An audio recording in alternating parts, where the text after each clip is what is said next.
voy a compartirles una porción que nunca antes he enseñado, entonces eso me gusta mucho porque me meto en el texto y encontré algunas cosas muy bonitas que yo espero que nos edifiquen a todos esta mañana. Hablando de eso, le puse como título al tema de esta mañana, el altar de Noé. Y yo creo que hemos hablado aquí del altar de oro o del altar del incienso. Hemos hablado en algún momento sobre el altar del sacrificio o altar de bronce. Hemos hablado sobre Elías cuando construyó un altar y sacrificó en el monte Carmelo, etc. O el altar que también edificó Abraham. Pero nunca habíamos llegado a estudiar el altar de Noé. Y encontré esa imagen y quise traerla porque es muy diciente para mí. Es muy diciente para mí. Aunque ahí tenemos el total de las personas que se salvaron del arca, ¿no? Que salieron del arca. ¿Cuántas personas? 8 personas. Noé y su esposa y sus 3 hijos con sus respectivas esposas fueron las que salieron del arca. Pero ahí es muy diciente y por eso me gustó. Salen del arca y lo primero que ellos hacen es edificar un altar. En fin, para ser honestos, la Biblia dice que lo edificó Noé, ¿sí? No dice que los hijos le ayudaron, dice literalmente que él lo edificó. Y desde ahí ya comienzan los desafíos, porque tenemos una responsabilidad los varones de la casa, y es orar por la familia. No hubo muchos amenes, pero es así, hermanos amados. Tenemos que orar por la familia porque el varón en la casa es llamado a ser como sacerdote. En este tiempo no estaba la tribu de Leví, que era la que ofrecía los sacrificios. Entonces, ¿quién ofrecía los sacrificios? ¿Quién levantaba la oración? ¿Quién levantaba la adoración? El jefe de familia, la cabeza de familia. Y cuando ellos empezaban a tener hijos y nietos y el patriarca aún vivía, era él. Cuando faltaba el patriarca, su hijo primogénito heredaba el oficio sacerdotal de la familia. Por eso es que la Biblia destaca que Esaú vendió su primogenitura, porque no solamente estaba vendiendo el derecho a una herencia mayor, sino que estaba vendiendo el privilegio de presentarse delante de Dios. Por eso entonces vamos a estudiar este tema que se llama el altar de Noé y vamos a ir en primer lugar a desarrollar este punto, un hombre de oración. Qué bonito título, ¿verdad? Que nos puedan decir, pero no porque nos lo pongamos nosotros mismos, no, sino que puedan decir, esa mujer es una mujer de oración, ese hombre es un hombre de oración. Y entiéndase oración, para hacerlo más sencillo, comunión con Dios, hablar con Dios. Entonces vamos por favor a Génesis capítulo 8, versículo número 20. Si usted quiere lo encierra con un lapicerito, lo destaca con un pequeño marcador. Es que aquí se me voltean las páginas. Muy bien. Génesis 8:20. ¿Están conmigo, hermanos? Dice, y edificó Noé, note que no dice con los hijos, edificó Noé un altar a Jehová y tomó de todo animal limpio y de toda ave limpia y ofreció holocausto en el altar. Voy a volver a leerlo porque este versículo es central en el sermón. Y edificó Noé un altar a Jehová y tomó de todo animal limpio y de toda ave limpia y ofreció holocausto en el altar. Hay varias cosas que destacar aquí: edificar, altar, animales limpios, holocausto, y en estas cosas voy a centrarme, ¿sí? En primer lugar, tenemos el significado de la palabra altar. La palabra altar aquí básicamente es un lugar alto en el que se hacen sacrificios. Cuando dice lugar alto, no dice necesariamente en la cima de las montañas, sino un lugar elevado de la tierra. Y allí se hacen los sacrificios al Señor. En el Antiguo Testamento llegaba entonces el patriarca antes del sacerdocio levítico, porque ofrecían el sacrificio, eran el tabernáculo, luego en el templo, y venía el patriarca, se acercaba a ese altar que era alto y allí ofrecía el sacrificio a Dios. Allí levantaba su oración, su adoración, estaba la familia con él, como lo vimos ahora. Resulta que en aquel tiempo Dios estableció que el hombre podía edificar dos clases de altar, con dos tipos de materiales. Podía edificar un altar en tierra y el segundo material era levantar un altar en piedra. Podía utilizar esos dos tipos de material. Pero les quiero mostrar un pasaje que nos dice algo muy interesante. En el libro de Éxodo dice así, miren acá, Éxodo 20, 24 al 25 dice: altar de tierra harás para mí y sacrificarás sobre él tus holocaustos y tus ofrendas de paz, tus ovejas y tus vacas, donde yo hiciere que esté la memoria de mi nombre. Vendré y te bendeciré. Así que es una bendición buscar a Dios. Sigue diciendo: y si me hicieres altar de piedras, no las labres de cantería, porque si alzares herramientas sobre él, lo profanarás. Empecemos de atrás para allá. ¿Qué es profanar? Profanar es pisotear lo santo. Profanar es hacer inmundo lo limpio. Estamos hablando en un sentido cúltico, ¿no? Entonces, profanar es menospreciar lo que es sagrado para Dios. Entonces, el Señor dice: no, cuando vayas a hacer el altar y lo vayas a hacer de piedra, no la hagas de cantería, porque si lo haces así estarás menospreciando la santidad del altar. Entonces la pregunta aquí es: ¿y qué es eso de cantería? La expresión no las labres de cantería quiere decir que no podían ser piedras talladas por el hombre. No podían ser piedras alteradas o transformadas por el hombre. Y note usted que puede haber un sentimiento bonito, pero no aprobado por Dios. Es algo que tenemos que aprender. No basta con que a mí me parezca bueno, debe ser la voluntad de Dios. Hay cosas que ustedes y yo juzgamos como buenas, pero no están en la perfecta voluntad de Dios. Qué bonito hacer un altar con piedras decoradas, con piedras bien talladas, y Dios dijo: no, si lo hacen así es profano. Y lo van a hacer con las piedras tal cual las encuentren, o me lo hacen en tierra. Es decir, el altar tenía que ser edificado con el material de Dios en su condición natural, no alterado por el hombre. Entonces, la aplicación es la siguiente: Dios nos da el material, nosotros hacemos el sacrificio. Es interesante, ¿cuál es nuestro material? Somos del polvo de la tierra. Me harán el altar con tierra. Él nos creó, Él nos dio vida, Él nos dio un corazón, Él nos dio una boca, Él nos dio las manos, Él nos ha dado el Espíritu Santo. Somos templo del Espíritu de Dios. Cristo Jesús mora en nosotros. Él ya nos dio todo el material. Ahora soy yo el que tengo que levantar sacrificios espirituales de adoración y de oración. Pero yo no puedo hacer ese sacrificio como yo quiero, como a mí me gusta o de acuerdo a mi manera. Yo tengo que hacerlo a la manera de Dios. Pues de otra manera puede ser un altar, pero un altar que Dios no aprueba. Así que las cosas tenemos que hacerlas a la manera de Dios. Ahora dice el texto que acabamos de leer: y edificó altar Noé. Edificó. Entonces fui a mirar esta palabra y me encontré unas cosas bonitas que le quiero compartir.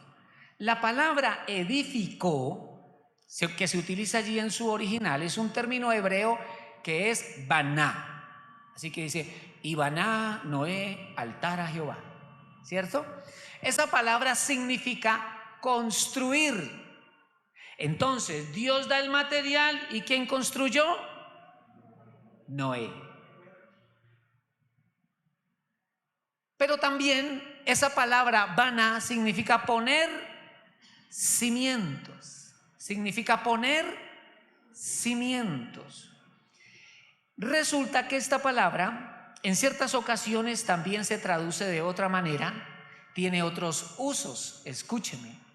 Esta palabra también significa edificar una casa, algo así como poner cimientos, edificar una casa. Equivale a decir tener hijos. Ojo aquí que es interesante. Tener hijos. Y este tercero me encantó. Fundar una dinastía. ¡Ah, caramba!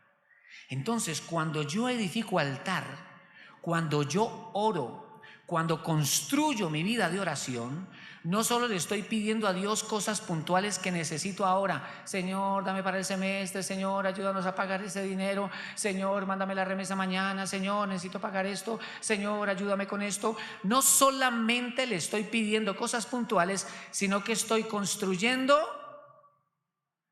una dinastía, que es a través de mi descendencia. A través de mi vida de oración, yo estoy edificando mis hijos, mi descendencia. Por eso es tan importante que los padres oren. Qué interesante aquí que la Biblia nos habla de dos hombres. En los otros versículos podemos encontrar cosas afines, pero en realidad que literalmente la Biblia diga que caminaron con Dios nos habla de dos hombres. El primero está un par de capítulos atrás cuando dice, y Enoc caminó con Dios. Uno, Enoc caminó con Dios. Enoc tuvo un hijo que se llamó Matusalén. Matusalén tuvo un hijo que se llamó Lamec, y Lamec tuvo un hijo que se llamó Noé. Así que estos hombres, estoy hablando de Enoc, en su vida de comunión con Dios, ¿por qué es que ese Enoc tuvo una comunión con Dios tan impresionante? Como caminó con Dios Enoc, tanto que Dios dijo, no, venga para acá que no quiero que siga por allá en la tierra, y se los llevó. Pero un bisnieto de sus generaciones salió con la misma genética de Enoc, Noé, y Noé caminó con Dios. Era un hombre íntegro, era un hombre honrado, honesto entre todas sus generaciones. Entonces, cuando nosotros tenemos comunión con Dios, cuando oramos, cuando estamos intercediendo, cuando adoramos, cuando estamos delante del altar de Dios, estamos también construyendo camino para nuestras generaciones. De manera que nuestra vida de oración impactará a nuestros hijos, a nuestros nietos, a nuestros bisnietos, a nuestros tataranietos, porque los hijos de Noé vinieron a ser tataranietos de Enoc, un hombre que caminó con Dios. Entonces, cuando hablamos de orar, no simplemente estamos diciendo vamos a pedirle a Dios algo, no, estamos haciendo algo más trascendente, y es que estamos fundando una dinastía. Nuestra descendencia no es para el diablo, ni al diablo le servirán. Nuestra descendencia es simiente para Dios, y al Cristo de la gloria seguirán y servirán, porque Dios es fiel y esto se cumple. Esto no es un accidente. Esto no es un accidente, y usted lo está viendo clarito allí. Ahora, qué interesante que cuando salen del arca, la tierra que se va a llenar de hombres y mujeres que descienden de Noé es fundada en un cimiento que se llama altar a Dios. Lo primero que él hizo fue un altar a Dios. Que el Señor nos ayude para que siempre lo primero sea Dios. Dios en nuestra vida, Dios en nuestras decisiones. Y en tercer lugar, en segundo lugar, encontramos la palabra holocausto. Sí, en tercer lugar, holocausto. La palabra holocausto significa sacrificio. Esa segunda palabra es importante, sacrificio entero. Usted me dirá, pastor, ¿y por qué? Porque resulta que había ofrendas donde ellos podían dejar ciertas partes. Por ejemplo, la grosura de los ovejos, ciertas partes del ovejo, excelentes porciones, eran para el sacerdocio levítico en los sacrificios. Pero en el holocausto no, porque era un sacrificio entero. Entonces en el holocausto traían el cordero, traían el becerro, traían el animal, lo ponían sobre el fuego y allí solamente se le quitaba la piel y allí se quedaba hasta que el fuego lo consumiera completamente. Y eso nos habla, hermanos, entonces de una entrega total. Porque el holocausto, si bien nos habla de sacrificio a Dios, si el altar nos habla de presentar a Dios, en este caso nos dice: preséntalo todo, no te reserves nada. Pero ¿cuántos de nosotros vamos al altar a dejarle las cargas, a dejarle los problemas, a decirle: quíteme esto de encima, ayúdeme con esto y con lo otro? Pero poco tiempo dedicamos a decirle: ¿qué tú quieres que yo haga? ¿Cómo tú quieres que yo lo haga? ¿Cuándo tú quieres que yo lo haga? Vengo a decirte, Jehová Dios mío, que te entrego mi mente, mi corazón, mi tiempo, mis finanzas, mi esfuerzo, la vida que me queda, lo que me resta, te lo entrego todo. Sacrificio entero. Y ahí sí creo que nos falta mucho a todos. Entonces, el altar representa adoración, intercesión, clamor, ruego, ¿verdad? Encuentro con Dios. Pero hay algo más en ese versículo 20. ¿Y él qué fue lo que presentó en holocausto? Eso. Todo animal limpio y toda ave limpia. Y entonces, ¿será que es que los otros estaban sucios? ¿Cierto? Ustedes han leído que la Biblia dice que él abrió el arca y empezaron a entrar los animales. ¿Se acuerdan que entraban por parejas? ¿Se acuerdan o no, amados? Claro, porque había que multiplicarse luego. Entonces subían por parejas. Pero el Señor le dio un mandamiento a Noé y le dijo: Noé, pero de todo animal limpio subirás 7 parejas. De toda ave limpia subirás 7 parejas. La palabra limpio allí en el hebreo también traduce puro. O sea que el animal que iban a ofrecer en el altar tenía que ser puro, limpio.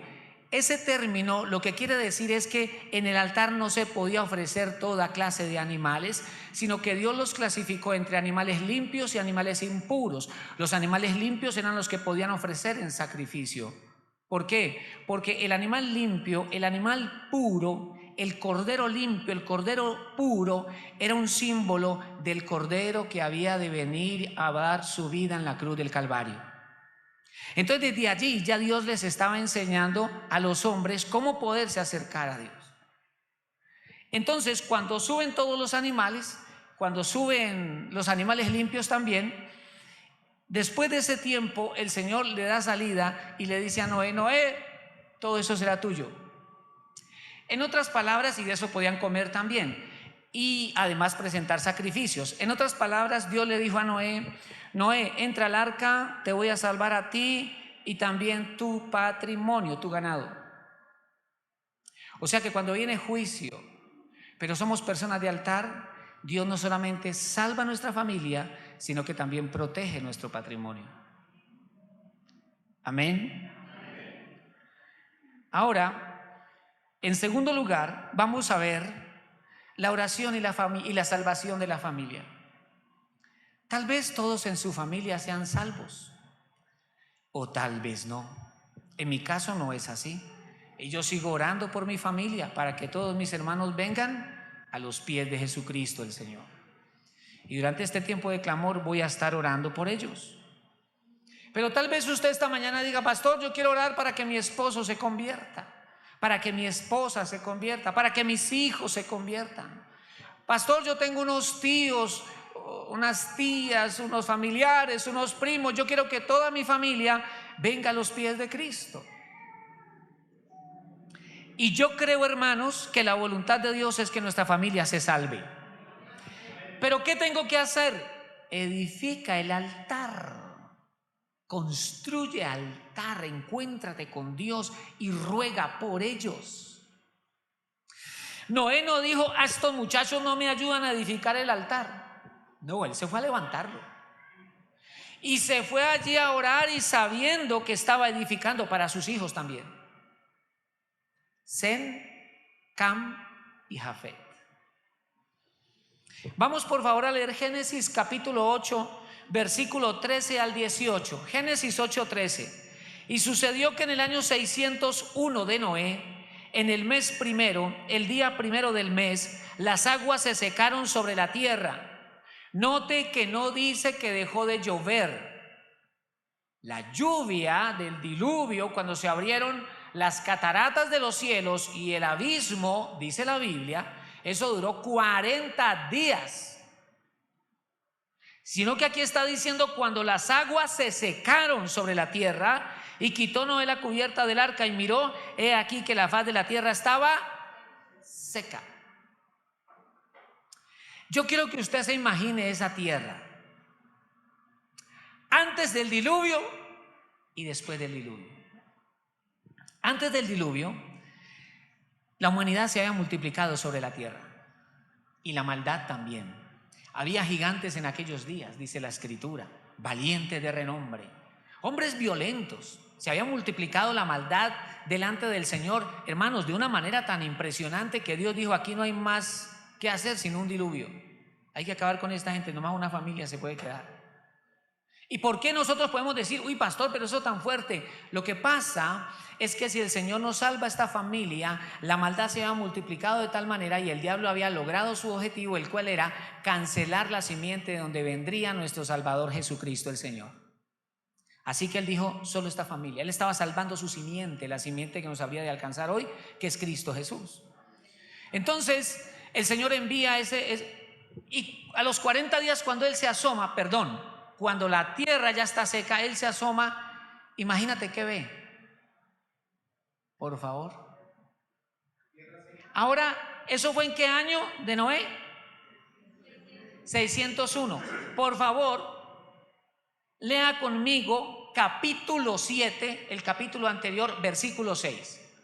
Lea conmigo capítulo 7, versículo 6. Era Noé de 600 años cuando el diluvio de las aguas vino sobre la tierra. ¿Cuántos años tenía Noé cuando empezó a llover? 600. ¿Cuántos años tenía cuando estaba seca la tierra?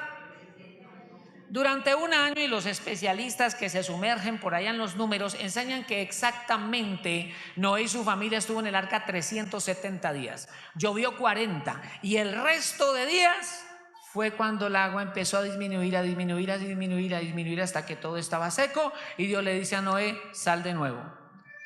Más de un año donde Noé vivió con su esposa, sus 3 hijos y las 3 nueras. Se requiere paciencia de Dios. Se requiere amor de Cristo Jesús. Y no me diga que no. Yo pensaba: santo Dios. Yo me imagino a Noé diciéndole a Sem: Sem, ¿ya les llevó la comida a los camellos? Ya, yo les repartí a todos. No, dígale a Jafet. Y Jafet por ahí oyendo: fulana, muy vas a llevar la comida a los animales, que no sé qué. Yo ya le eché a los marranos y a las vacas, no sé qué, no. ¿Y vos te imaginas esos problemas? Claro que usted puede decir: pastor, usted está exagerando. Puede ser, pero como yo sé que eran seres humanos con debilidades semejantes a las nuestras, creo que fue un año complejo, pero un año en el que hubo temor de Dios, porque estaban atravesando un juicio. Y cuando se abrían una ventanita, porque el arca sí no tenía como la de los aviones, que podía bajar y tenía vidrio, ¿no? Y sentían eso allá afuera y no. A pesar de todo, Dios los guardó, porque yo creo firmemente que Dios quiere salvar nuestras familias. Dice el versículo 14, 8:14, Génesis, volvamos al capítulo 8, versículo 14. Y en el mes segundo, a los 27 días del mes, se secó la tierra. Entonces habló Dios a Noé. Mire lo que Dios dice. Versículo 16: sal del arca tú y tu mujer y tus hijos y las mujeres de tus hijos contigo. Y allí yo veo familia, allí yo veo matrimonio, allí yo veo hijos. Veo a Dios salvando la familia. Veo a Dios redimiendo la familia. Y esta mañana cuando oraba pensaba en algo. Jesús dijo: será como en los días de Noé. Por lo tanto, puedo decir que para los últimos tiempos, antes de que el Señor Jesucristo venga, vendrá por familias cuya cabeza busca a Dios cual Noé. Y familias que toman la decisión: vamos a buscar a Dios, aunque nos llamen locos, aunque nos señalen y nos cuestionen como en los días de Noé. Este está enfermo, este está loco, ¿qué le pasa a construir un arca? Se demoró 120 años haciéndola. Y cada mañana que iba a trabajar le hablaba a los que pasaban, le hablaba a los que le venían a preguntar, se burlaban de él, pero él seguía anunciando: viene un juicio. Ahora estamos en un tiempo de gracia, Cristo Jesús nuestro Señor. Pero viene un tiempo, hermanos, donde ya no se presentará como Cordero, sino como Rey de Reyes y Señor de Señores. Y vendrá a establecer su gobierno en esta tierra y su juicio sobre las naciones. Así que mientras Cristo viene, cada uno de nosotros tenemos que preocuparnos de construir el arca en el que nuestra familia se salvará. Porque Cristo vuelve y Él quiere que nuestra familia se salve. Por eso necesitamos trabajar edificando altar, edificando comunión con el Señor. Versículo 18. Entonces salió Noé y sus hijos, su mujer y las mujeres de sus hijos con él. Y yo destaco eso porque nos está hablando de familia. Vamos a considerar ahora en tercer lugar algo bien bonito, me parece a mí, en este pasaje, hermanos. Y es que la oración sacrificial, ¿qué es la oración sacrificial? Esa donde usted va a orar, pero no para decirle a Dios qué quiere, cómo lo quiere y cuándo lo quiere, sino donde usted va a Dios y le dice: Señor, que se haga tu voluntad y no la mía. Usted y yo no estamos en esta tierra para hacer lo que nos gusta, sino para hacer la voluntad de Dios. Y en esa voluntad somos bendecidos. Eso se llama oración sacrificial. El sacrificio de Jesús no fue completamente solo en la cruz. Él empezó su sacrificio desde el huerto de Getsemaní, cuando sacrificó su propia voluntad, porque le dijo al Padre: si es posible, pasa de mí esta copa, pero no se haga mi voluntad sino la tuya. La oración sacrificial expide, ella suelta un aroma, una fragancia que agrada a Dios. Génesis capítulo 8 nos dice el versículo 21 y 22. Verso 21: y percibió Jehová olor grato. El Señor tiene una nariz. Yo le digo a veces a Andrea: uy, mija, usted tiene una nariz impresionante. Hay hermanos que tienen una nariz, llegan justo a la hora que van a servir en la casa. Uy, hermano, pero usted cómo llegó a visitar a esta hora, impresionante. ¿Qué nariz la suya, por Dios? El Señor está en su trono. Por favor, ayúdeme con su imaginación. El Señor está en su trono. Y llega, entre comillas, un Noé en la tierra y empieza a levantar un altar. Y empieza a orar. Y empieza a adorar. Y empieza a hacer una oración sacrificial de verdad. Y eso empieza a soltar un aroma. Generalmente esas oraciones se levantan en tiempos de prueba. Sí, cuando usted está llorando, Señor, que se haga tu voluntad y no la mía, Dios mío. Ay, entonces Él en el cielo, qué rico, huele bien. Cuando lo hizo Noé, en el cielo, olía a sacrificio, olía a Jesús, porque no es por nuestros méritos, es por la obra de Jesucristo en la cruz. Versículo 21. Y percibió Jehová olor grato, y dijo Jehová en su corazón: mire lo que pasa cuando se le toca el corazón a Dios.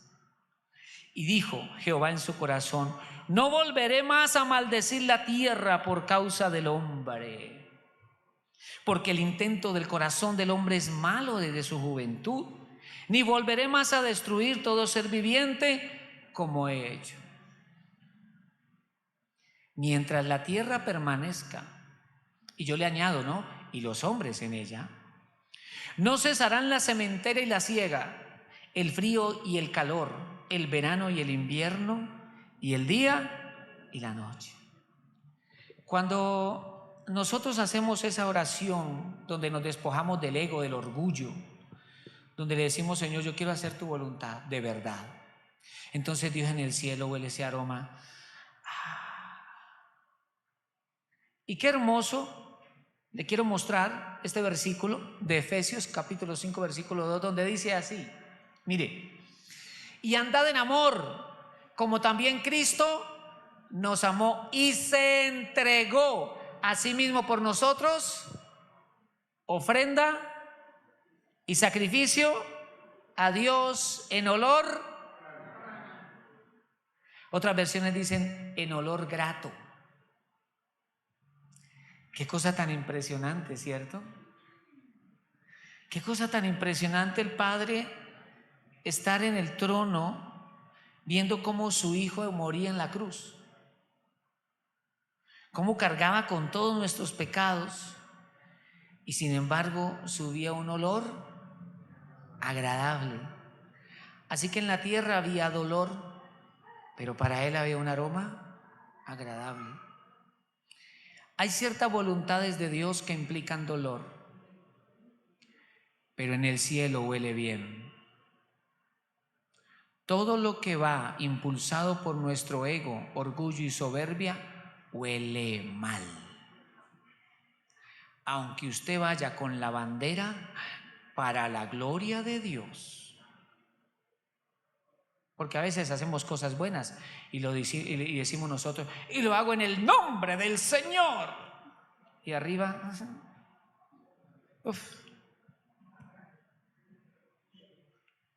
Gabriel, un tapabocas, tráigame lo que es esto terrible. Jesús nos ayude. Y llegamos al punto número 4 y último de esta reflexión. Algo bueno, como debe terminar todo mensaje, ¿cierto? La oración genera bendición y provisión. ¿Cuántos quieren eso? Yo quiero eso, yo levanto todas mis extremidades, yo quiero la bendición y provisión de Dios, claro que sí. Pero eso está precedido de la comunión con el Señor, de hablar con Dios, de apartar un espacio de tiempo para exponernos al Señor, para leer su palabra, para tener una vida que expresa que tiene temor de Dios. La generación antediluviana, la generación de Sodoma y Gomorra, era una generación que vivía sin temor de Dios. Y así será la generación para los últimos tiempos, una generación sin temor de Dios. Pero dice capítulo 9, Génesis 9, 1 al 3. Bendijo Dios a Noé y a sus hijos. El Señor bendijo ¿a quiénes? Que Dios nos bendiga a nosotros y a nuestros hijos. Que Dios nos bendiga a nosotros y a nuestra descendencia. Que seamos instrumentos de Dios para levantar una dinastía para Jesucristo el Señor. Dice entonces el verso 9, Génesis 9:1: bendijo Dios a Noé y a sus hijos y les dijo: fructificad y multiplicaos y llenad la tierra. El temor y el miedo de vosotros estarán sobre todo animal de la tierra y sobre toda ave de los cielos, en todo lo que se mueva sobre la tierra y en todos los peces del mar. En vuestra mano son. Cuando usted restaura su altar, esto es, su comunión con Dios, usted restaura su mayordomía y liderazgo. Versículo 3: todo lo que se mueve y vive os será para mantenimiento, así como las legumbres y plantas verdes os lo he dado todo. Yo no sé cuántos aquí vieron ayer en el noticiero una pequeña nota sobre Tuluá y el mercado campesino de la 30. Entonces decía una señora: no, a mí me gusta venir a comprar acá porque esas otras verduras donde uno va a otros sitios parecen verduras de segunda. Verduras de segunda, con eso ahí, verduras de segunda. De Tuluá tenía que ser, no mentiras. Y me quedé pensando y dije: verduras de segunda. Entonces me las imaginaba, esas habichuelas flacas, largas, feas, ¿cierto? De segunda. Y como yo estaba en el proceso del sermón, cuando aquí dice las legumbres y plantas verdes, yo me imaginaba esa provisión de ellos, cómo era la bendición. Porque yo creo firmemente que Dios quiere bendecir nuestra mesa, nuestra casa, nuestra canasta, nuestra artesa de amasar. Dios quiere bendecir nuestro hogar con abundancia y abundancia de la buena. Yo creo que Dios nos quiere bendecir con una buena provisión. Pero eso no es independiente de hombres y mujeres que buscan a Dios.